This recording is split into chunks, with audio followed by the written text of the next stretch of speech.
Baik, Assalamualaikum warahmatullahi wabarakatuh. Sebelumnya saya ucapkan terima kasih kepada Pak Izra Brakon yang telah memberikan kesempatan pada kelompok kami untuk membawakan materi yang minggu ini masuk pada model perhitungan return tak normal.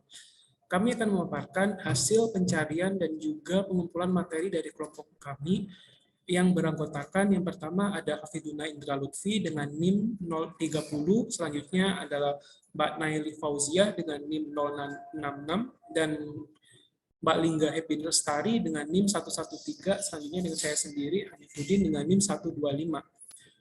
Pada materi model perhitungan return tak normal, kita akan membahas beberapa studi kasus tentang jenis-jenis perhitungan, bagaimana cara memproses perhitungan model perhitungan return tak normal tersebut, hingga pengaplikasiannya dalam nilai atau bagaimana cara mengukur nilai saham yang akan kita tentukan pada praktek yang akan disampaikan dalam video singkat oleh Pak Izra Brakon. Oke, selanjutnya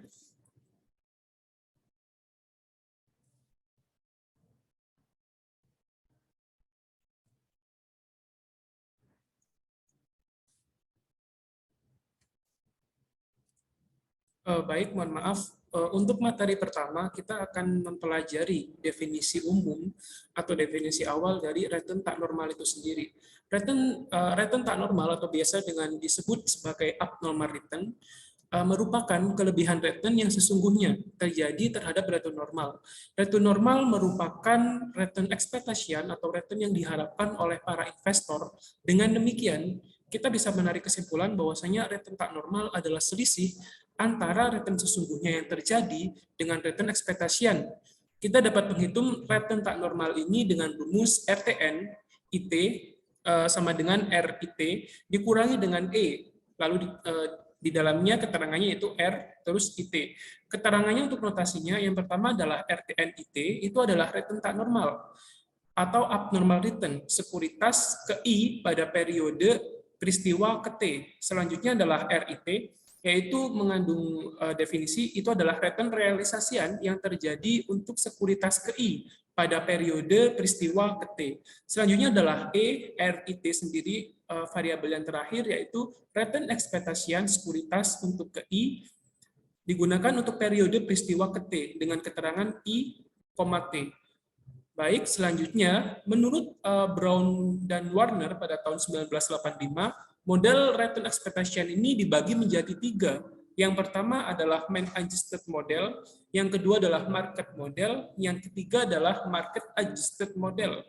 Di sini ada beberapa jenis pengklasifikasian untuk menghitung return tak normal atau return expectation itu sendiri. Oke, next. Selanjutnya adalah mean adjusted model.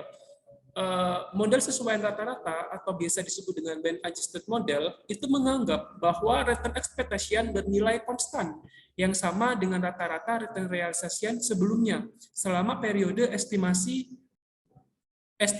perhitungan saham tersebut. Ini bisa dihitung dengan rumus. Yang pertama, rumusnya bisa dilihat yaitu ERIT dengan sigma batas bawah J sama dengan T1 dengan batas atas yaitu 12. Lalu kita kalikan dengan RIJ dan dibagi dengan T. Keterangan untuk notasinya yang pertama yaitu ERIT itu adalah return expectation sekuritas ke I pada periode peristiwa ke T. Selanjutnya adalah RIJ, itu adalah return realisasian sekuritas ke I pada periode. Dan selanjutnya adalah T atau pembaginya, yaitu return expectation sekuritas ke I untuk periode peristiwa ke T. Selanjutnya kita masuk ke dalam contoh, bisa dilihat pada gambar, ini adalah T1 sampai dengan T2, itu merupakan periode estimasi, dan T3 sampai dengan T4 merupakan jendela, dan T0 merupakan saat terjadinya peristiwa tersebut. Panjang dari jendela ini juga bervariasi. Lama dari jendela yang umum digunakan berkisar 3 hari sampai dengan 121 hari untuk data harian dan 3 bulan sampai dengan 121 bulan untuk data bulanan. Sebagai contoh adalah jika digunakan data harian dengan periode jendela selama 7 hari atau 3 hari sebelum hari peristiwa, bisa jadi 1 hari peristiwa dan 3 hari setelah hari peristiwa dalam periode estimasi selama 200 hari total. Panjangnya periode estimasi selama 200 hari ditunjukkan pada gambar. Mulai dari hari min 4 sampai dengan min 203, tidak ada patokan untuk lamanya periode estimasi T ini. Lama periode estimasi yang umumnya digunakan adalah berkisar dari 100 hari, lalu sampai dengan 250 hari. Ini atau selama setahun untuk hari-hari perdagangan dikurangi dengan lamanya periode jendela. Untuk data harian dan berkisar dari 24 sampai dengan 60 bulan. Untuk data bulanan, jika digunakan main adjusted model, return ekspektasian untuk sekuritas KI selama periode jendela, periode KT berdasarkan lama periode estimasi 200 hari, dapat kita hitung sebesar, ini langsung kita masukkan ke dalam rumus untuk gambar saya cantumkan di atas, yaitu ERIT sama dengan sigma J batas bawahnya yaitu min 4 dan batas atasnya adalah min 203. Lalu kita kalikan dengan R1 J dibagi dengan 200, maka kita akan mendapatkan hasilnya. Lalu selanjutnya yaitu adalah market model. Market model ini perhitungan return ekspektasian dengan model pasar atau market model. Atau bisa market model ini dilakukan dengan dua tahap, yaitu pertama membentuk model ekspektasi dengan menggunakan data realisasi bersama periode estimasi. Dan kedua, yaitu menggunakan model ekspektasi ini untuk mengestimasi return ekspektasian di periode jendela yang tadi dicantumkan pada gambar sebelumnya. Model ekspektasi ini dapat dibentuk menggunakan teknik regresi OLS atau Ordinary Least Square dengan persamaan yaitu market model RIJ sama dengan alpha I ditambah beta I dikali RMJ lalu ditambah EIJ. EIJ ini adalah sepertinya nilai, bisa dikatakan nilai residual dari rumus tersebut atau faktor-faktor lain. Untuk keterangan notasinya, yang pertama adalah RIJ itu adalah return realisasian sekuritas ke I pada periode estimasi ke J. Selanjutnya adalah alpha I itu adalah intercept untuk sekuritas ke I. Dan beta I itu adalah koefisien slope yang merupakan beta dari sekuritas ke I.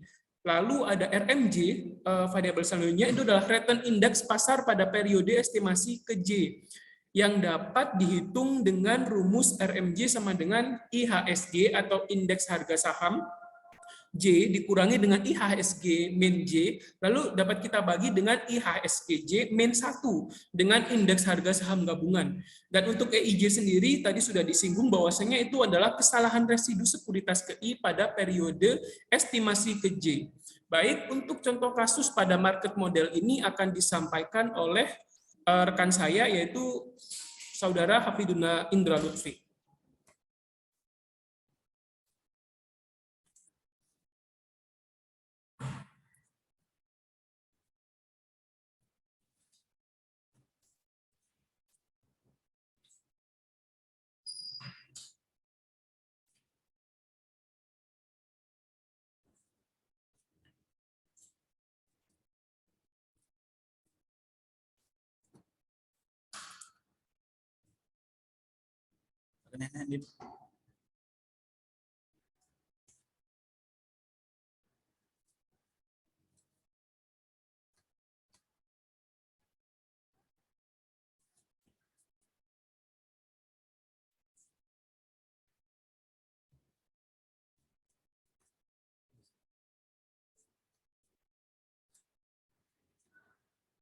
Selanjutnya contoh dari market model yaitu misalnya pengumuman suatu peristiwa akan berpengaruh terhadap sejumlah kas sekuritas. Dengan menggunakan periode estimasi selama 200 hari yaitu pada hari keempat sampai dengan hari ke-203 untuk membentuk model estimasi ini. Maka perlu dikumpulkan data return masing-masing sekuritas ke 1 sampai ke K dan return indeks pasar selama 200 hari tersebut sebagai berikut. Dapat dilihat pada gambar yaitu hari ke J dengan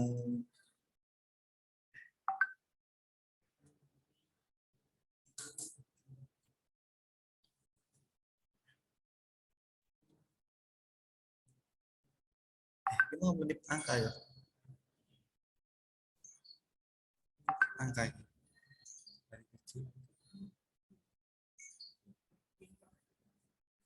Min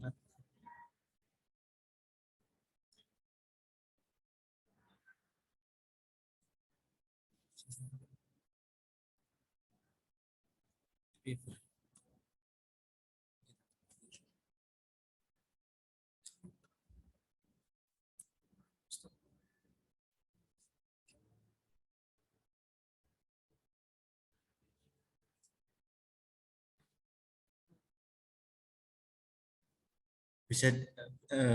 bisa dilihat dari gambar di atas, yaitu hari ke J min 4, return sekuritas ke satu atau RIJ dengan nilai 0,20.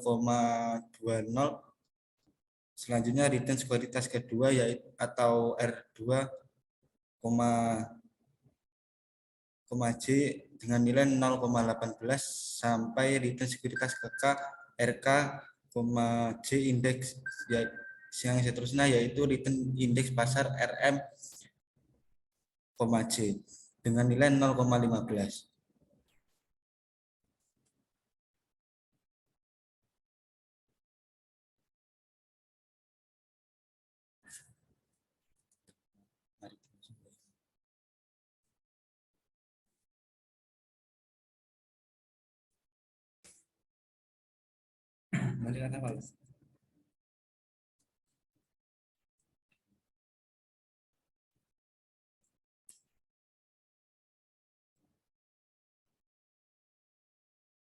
Selanjutnya yaitu contoh dari market model. Misalnya pengumuman suatu peristiwa akan berpengaruh terhadap sejumlah sekuritas dengan menggunakan periode estimasi selama 200 hari, yaitu pada hari keempat sampai dengan hari ke-23. Untuk membentuk model estimasi ini, maka perlu dikumpulkan data return masing-masing sekuritas ke satu sampai ke K dan return indeks pasar selama 200 hari tersebut sebagai berikut. Dilihat pada tabel hari ke J pada hari ke 4. Selanjutnya return sekuritas ke satu atau RIJ dengan nilai 0,20. Selanjutnya return sekuritas kedua atau R2J dengan nilai 0,18 sampai return sekuritas ke K atau RKJ dengan nilai 0,25. Selanjutnya return indeks pasar atau RM, J dengan nilai 0,15.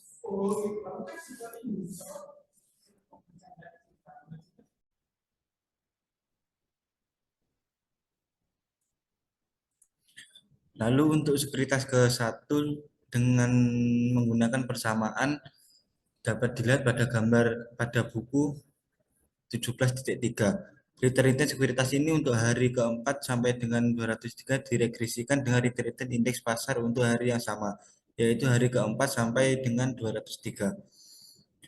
Demikian juga untuk sekuritas kedua dan seterusnya sampai sekuritas ke K sehingga akan didapatkan K model return ekspektasian. Market adjusted model. Market sesuai pasar atau market adjusted model menganggap bahwa penduga yang terbaik untuk mengestimasi return suatu sekuritas adalah return indeks pasar pada suatu saat tersebut. Dengan menggunakan model ini, maka tidak perlu menggunakan periode estimasi untuk membentuk model estimasi, karena return sekuritas yang diestimasi adalah sama dengan return indeks pasar. Contohnya misalnya pada hari pengumuman peristiwa, return indeks pasar adalah sebesar 18% dengan metode sesuaian pasar atau market adjusted method. Ini maka return ekspektasian semua sekuritas di hari yang sama tersebut adalah sama dengan return indeks pasarnya, yaitu sebesar 18% tersebut. Jika return suatu sekuritas pada hari pengumuman peristiwa adalah 35%, maka besarnya abnormal return yang terjadi adalah 17%. Selanjutnya ada return rata-rata return tak normal. Pengujian adanya abnormal return tidak dilakukan untuk tiap-tiap sekuritas, tetapi dilakukan secara agregat dengan menguji rata-rata return tak normal seluruh sekuritas secara cross section untuk setiap-tiap hari di periode peristiwa. Rata-rata return tak normal atau average abnormal return untuk hari ke-T dapat dihitung berdasarkan rata-rata aritmatika sebagai berikut. RTTN T sama dengan sigma bawah I sigma bawah I sama dengan 1 batas bawah atas sama dengan K dikali RTN IT. Dengan keterangan notasi RTTN T adalah rata-rata return abnormal atau average abnormal return pada hari ke T. RT yang selanjutnya ada RTN IT adalah return tak normal atau abnormal return untuk sekuritas ke I pada hari ke T. Yang selanjutnya yaitu K adalah jumlah sekuritas yang terpengaruh oleh pengumuman peristiwa. Pada gambar tersebut dapat disimpulkan bahwa keterangan bintang 1 sama dengan signifikan pada tingkat 10%. Yang selanjutnya bintang 2 yaitu signifikan pada tingkat 5%. Yang bintang 3 yaitu signifikan pada tingkat 1%. Pengujian rata-rata return tak normal digunakan pengujian t-test yang menguji hipotesis nol bahwa return tak normal adalah sama dengan nol. Hasil rata-rata return tak normal dapat digambarkan secara grafis. Sumbu vertikal ini menunjukkan nilai-nilai rata return tak normal dan sumbu horizontal menunjukkan hari ke T. Hasil dari tabel di atas menunjukkan bahwa selama periode peristiwa mulai dari hari ke min 3 sampai plus 3 terjadi rata-rata return tak normal yang positif.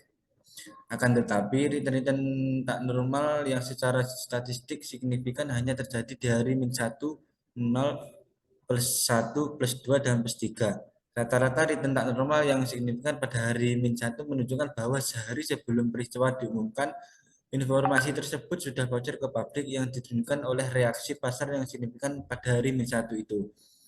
Reaksi terbesar dari pasar terjadi di hari ke min 0, yaitu pada hari tersebut diumumkan bahwa adanya peristiwa. Rata-rata return tak normal yang masih signifikan pada hari ke plus 1, plus 2, dan plus 3 menunjukkan bahwa pasar masih bereaksi pada hari-hari tersebut. Selanjutnya dilanjutkan oleh Mbak Naili.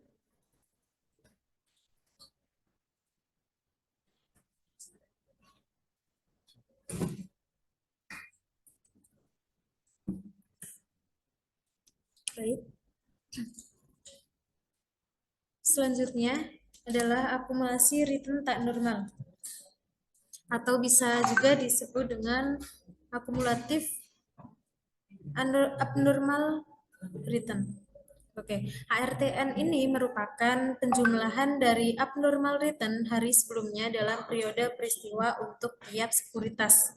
Nah, di sini dirumuskan ARTN IT sama dengan sigma dengan garis atas T dan garis bawah A sama dengan T3 RTN IA, di mana ARTN IT adalah ARTN untuk sekuritas KI dalam hari T yang terakumulasi dalam abnormal return untuk sekuritas KI dalam awal periode peristiwa sampai hari T.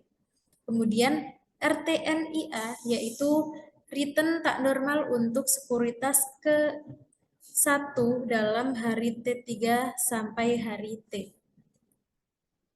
Oke. Selanjutnya akumulasi rata-rata return tak normal. Nah, di sini dirumuskan dengan AARTNT sama dengan sigma dengan garis atas T dan garis bawah A sama dengan T3 RRTNA, di mana ARRTNT yaitu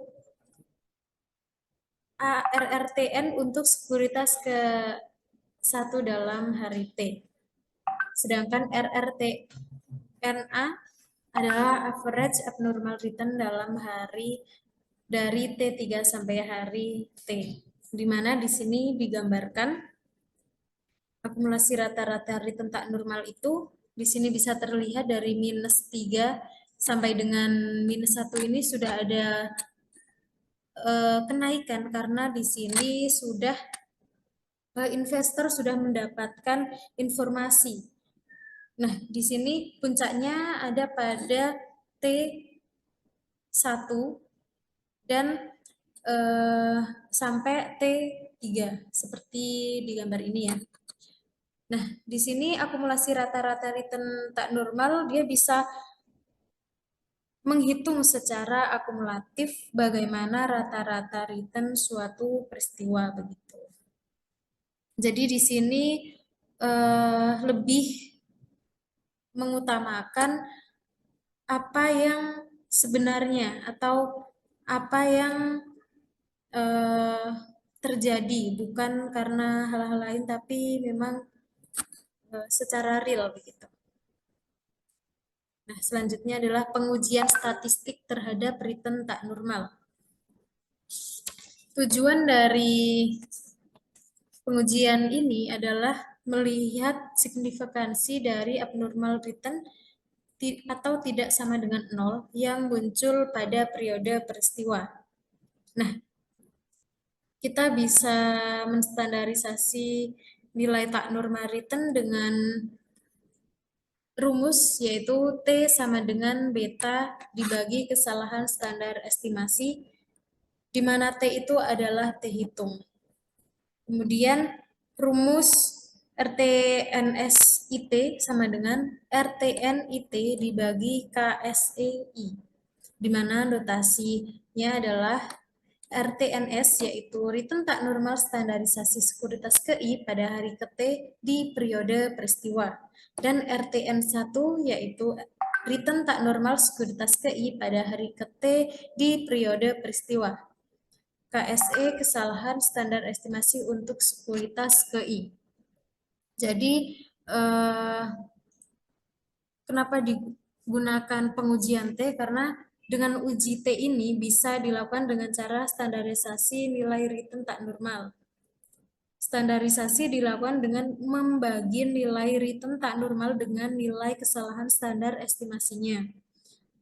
Kemudian kesalahan standar estimasi, yaitu kesalahan standar pada waktu mengestimasi nilai return tak normalnya. Kemudian yang terakhir adalah standarisasi dilakukan untuk return tak normal atau abnormal masing-masing sekuritas. Selanjutnya penggunaan estimasi standar error. Yaitu yang pertama ditentukan berdasarkan standar deviasi dari return selama beberapa estimasi dengan nilai standar yang digunakan adalah nilai rata-rata. Kemudian yang kedua ditentukan berdasarkan standar deviasi return selama beberapa estimasi dengan nilai standar digunakan adalah prediksi nilai return. Kalau yang pertama tadi nilai rata-rata, yang kedua ini adalah prediksi nilai return.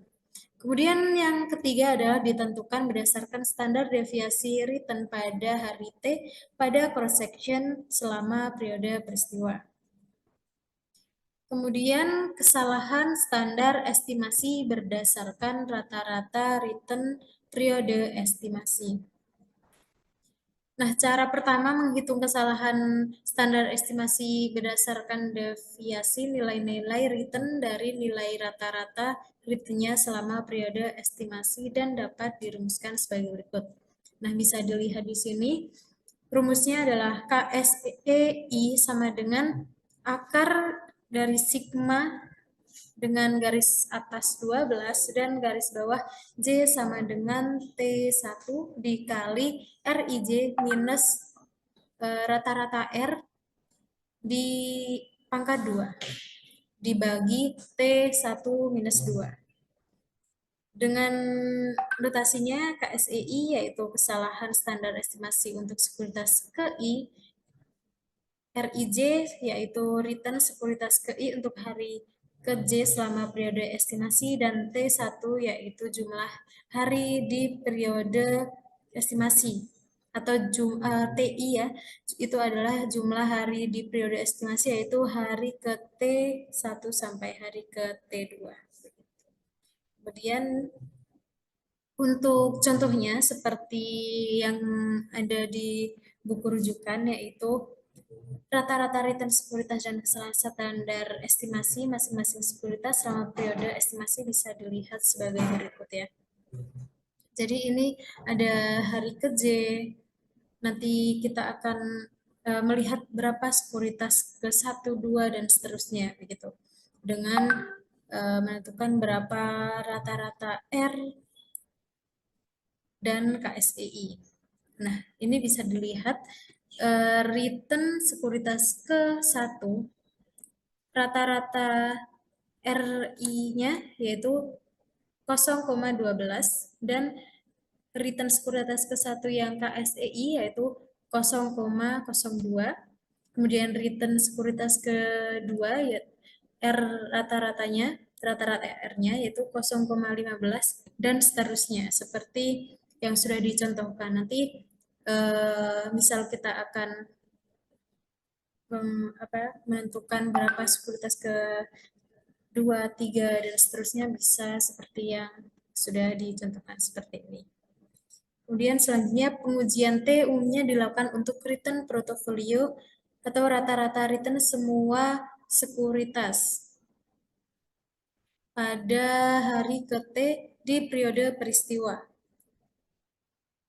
Portofolio sekuritas ini terdiri dari K buah sekuritas yang terpengaruh oleh pengumuman peristiwa bersangkutan. Besarnya return tak normal standarisasi untuk portofolio K buah sekuritas ini untuk hari ke-T adalah sebesar ini ya, seperti ini. Untuk rumusnya RTNS T sama dengan sigma garis atas K dan garis bawah I sama dengan 1 RTNS IT dibagi akar K. Dengan notasinya RTNST adalah return tak normal standarisasi portofolio untuk hari ke-T di periode peristiwa. RTNSIT adalah return tak normal standarisasi sekuritas ke-I untuk hari ke-T di periode peristiwa dan K adalah jumlah sekuritas. Nah, mungkin ini dari saya, selanjutnya bisa dilanjutkan oleh Mbak Lingga.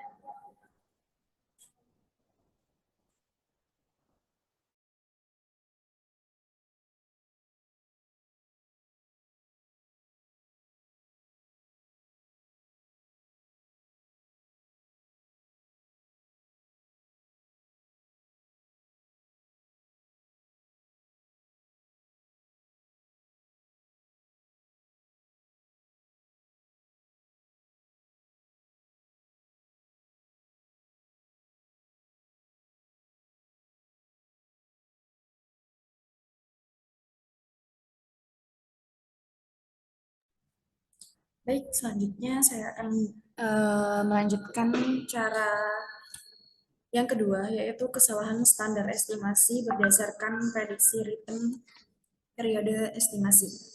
Nah, cara kedua ini berbeda dengan cara yang pertama. Kalau yang pertama itu menggunakan rata-rata return-nya.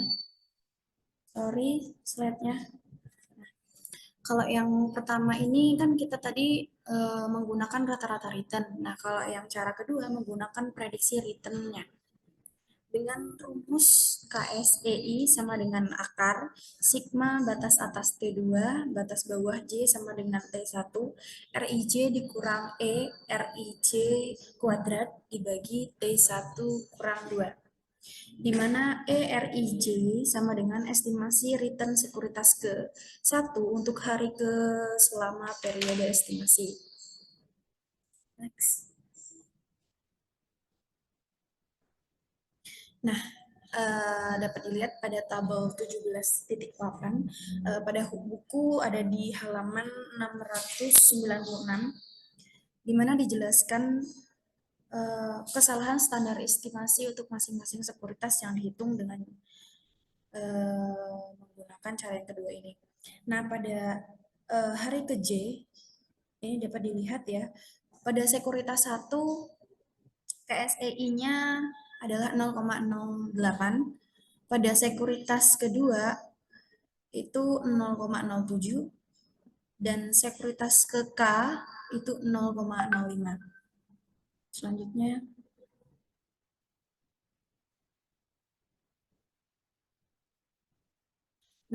selanjutnya cara yang ketiga yaitu kesalahan standar estimasi secara cross section.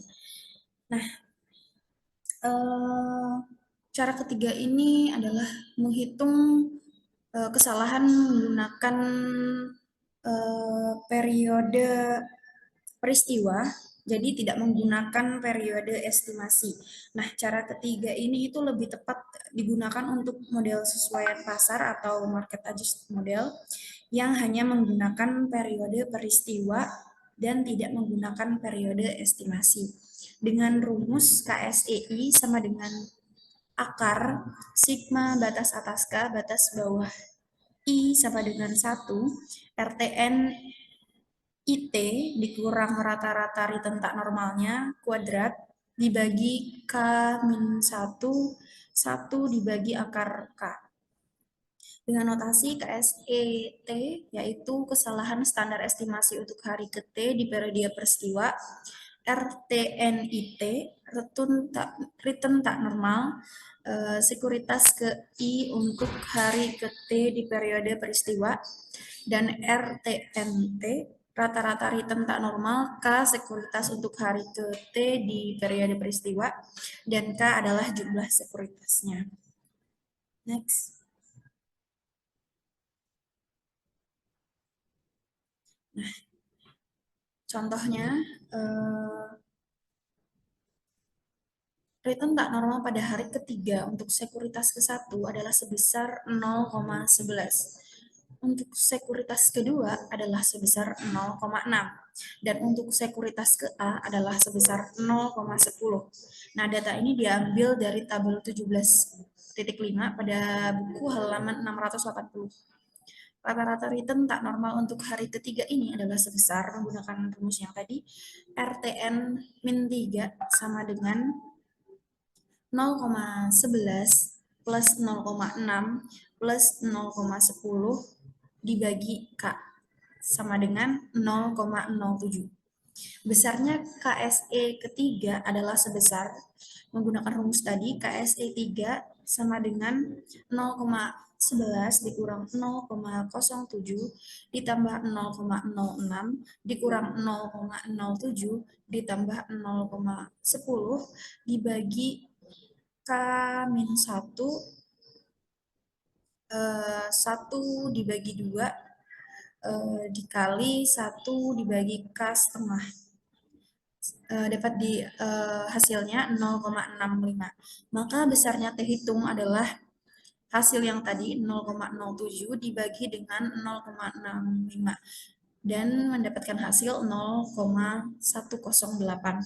KSE dan T hitung untuk hari-hari lain di periode jendela dapat dihitung dengan cara yang sama. Selanjutnya masuk ke penjelasan return tak normal. Beberapa penelitian juga telah mencoba untuk menemukan faktor-faktor spesifik perusahaan yang dapat menjelaskan besarnya return tak normal atau abnormal return dengan menggunakan teknik regresi sebagai berikut. ARTNT T4 sama dengan F, yaitu faktor-faktor spesifik perusahaan. Dengan rumus ARTNT, maksud saya dengan notasi ARTNT T4 sama dengan akumulasi return tak normal pada hari terakhir di periode jendela, yaitu pada hari ke-14 untuk hari perusahaan ke I. Akumulasi return tak normal ini juga dapat dihitung dengan menjumlahkan semua return tak normal dalam periode jendela untuk masing-masing perusahaan ke I. Selanjutnya,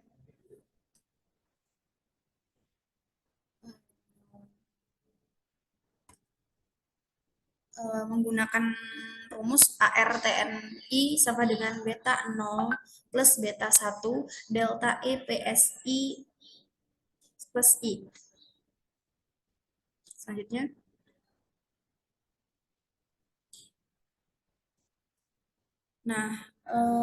misalnya studi peristiwa tentang perubahan dan pengumuman laba menemukan bahwa perubahan laba mengandung informasi dan ada return tak normal di sekitar tanggal pengumuman. Maka umumnya persamaan regresi yang digunakan sebagai berikut. ARTNI sama dengan B0 plus B1 delta E PSI plus I. Selanjutnya,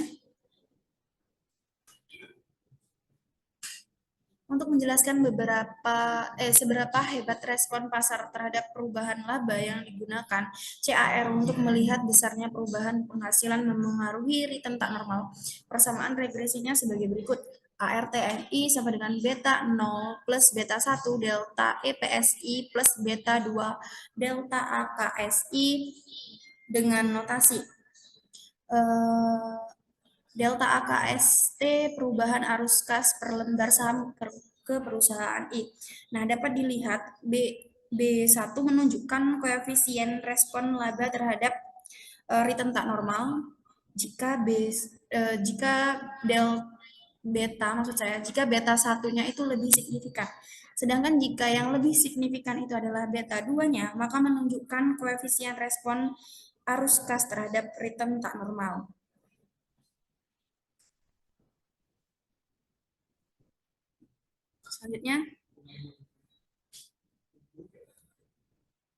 Selanjutnya beberapa penelitian lain menggunakan ukuran perusahaan, pertumbuhan perusahaan dan resiko perusahaan untuk menjelaskan besarnya return tak normal. Persamaan regresinya sebagai berikut, yaitu ARTNI sama dengan beta 0 plus beta 1 size plus beta 2 growth plus beta 3 risk. Nah, notasinya kalau pengukuran size itu diambil dari nilai total aktiva atau penjualan bersih atau nilai ekuitasnya. Kalau pengukuran dari growth itu nilai pasar dibagi dengan nilai buku. Sedangkan untuk risk itu total ekuitas dibagi dengan total utang atau leverage. Selanjutnya. Sekian presentasi dari kelompok kami. Apabila ada kesalahan dan kekurangan kami mohon maaf. Sekian dan terima kasih. Wassalamualaikum warahmatullahi wabarakatuh.